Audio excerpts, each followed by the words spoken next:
Di antara semua jenis bangunan, rumah sakit kerap dianggap sebagai lokasi yang menyeramkan. Pasalnya, di rumah sakit berbagai kejadian mulai tindakan operasi, penanganan korban kecelakaan, hingga orang meninggal dunia. Selain itu, bentuk bangunan yang terdiri atas lorong-lorong gelap membuat rumah sakit terasa lebih seram. Dari sekian banyak rumah sakit yang tersebar di Indonesia, berikut cerita mistis di 3 rumah sakit yang dianggap terkenal dengan keangkerannya.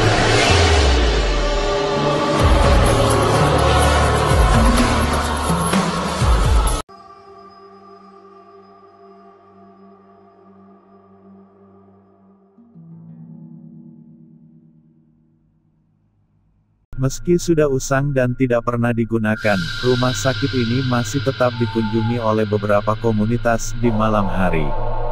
Tentunya hanya untuk menguji nyali dan melihat penampakan yang ada di Rumah Sakit Bandung Medical Center atau yang akrab dikenal dengan BMC. Rumah sakit yang berlokasi di Jalan Haji Wasit nomor 1, Lebak Gede ini sudah 17 tahun tidak digunakan. Cerita ini terjadi pada 2013, tepatnya pada malam Minggu jam 8 malam. Sekelompok 5 orang sekawan mencoba mendatangi BMC karena mereka penasaran dengan cerita angker yang terjadi di sana. Ketika baru mau memasuki BMC, hawa tidak enak pun menghampiri mereka berlima. Namun, nyali mereka tidak langsung menciut begitu saja. Setibanya di dalam, di lantai 1 mereka mencium aroma bau busuk dan 3 orang melihat sosok 2 suster. Mereka pun langsung menaiki tangga di lantai 2. Di lantai 2 mereka mendengar ada yang mengetuk-ngetuk kaca di kamar bayi dan seketika hawanya menjadi tidak enak.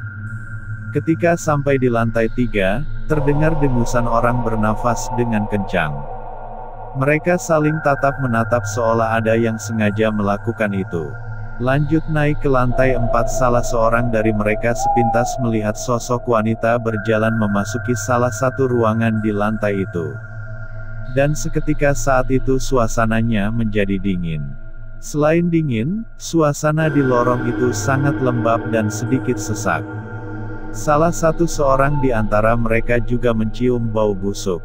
Mereka berlima pun segera mengurungkan niat berlama-lama di dalam rumah sakit BMC karena suasananya udah tidak karuan. Namun ketika mereka melewati kamar nomor 103-104 ada sesosok perempuan yang sedang mengintip di jendela ke arah mereka. Setelah mereka keluar dari BMC, mereka bertemu seorang warga sekitar dan menceritakan yang mereka alami barusan. Menurut warga sekitar, perempuan yang mengintip di kamar 103 itu bernama Desi, ia bunuh diri di kamar itu.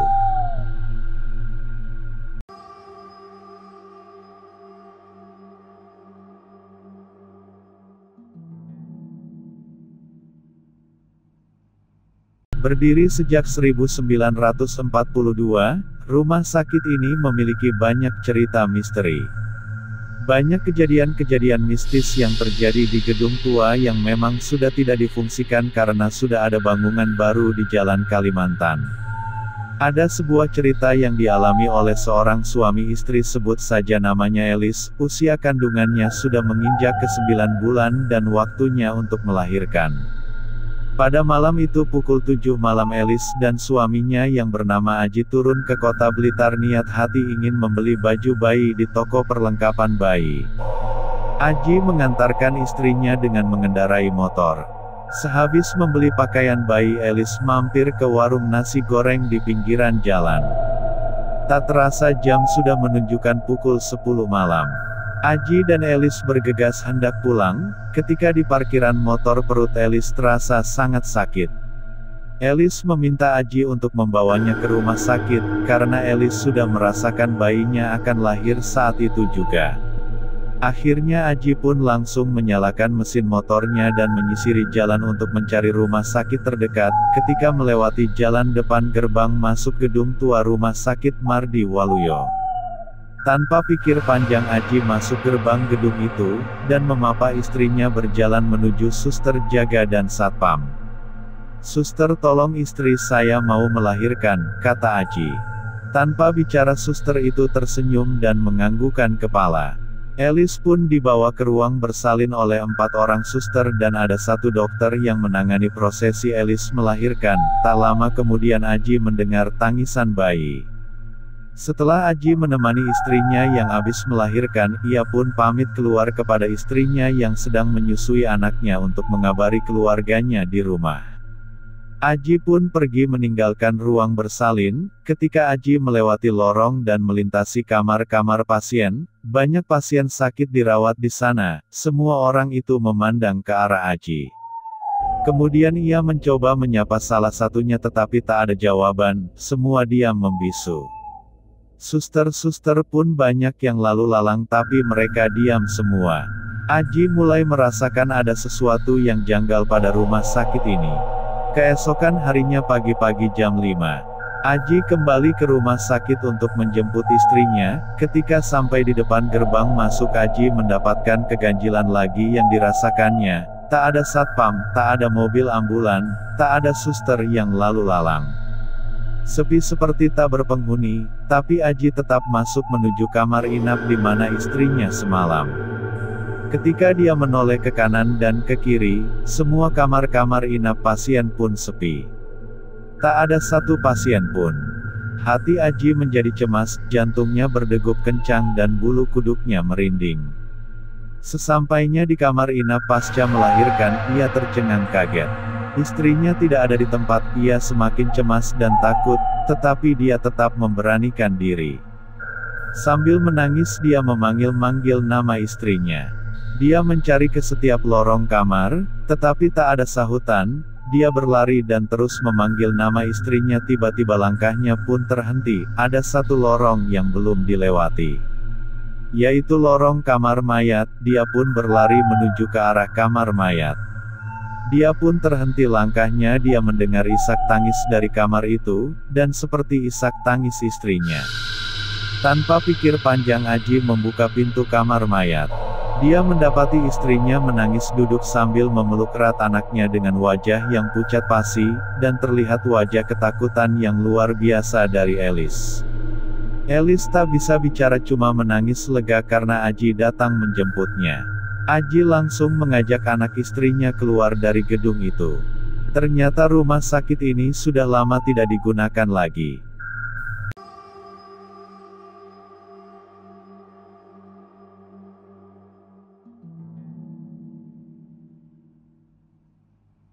Berada di Jakarta Pusat, rumah sakit ini pertama dibuka tahun 1919.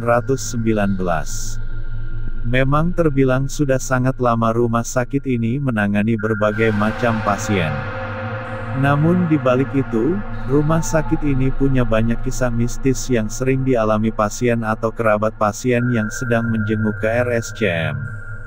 Salah satu cerita mistis tentang RSCM adalah terjadi tahun 2008, ada seorang mahasiswa sebut saja Ramli ketika pulang kuliah menuju rumahnya, Ramli melihat segerombolan orang sedang berkumpul di pinggir jalan.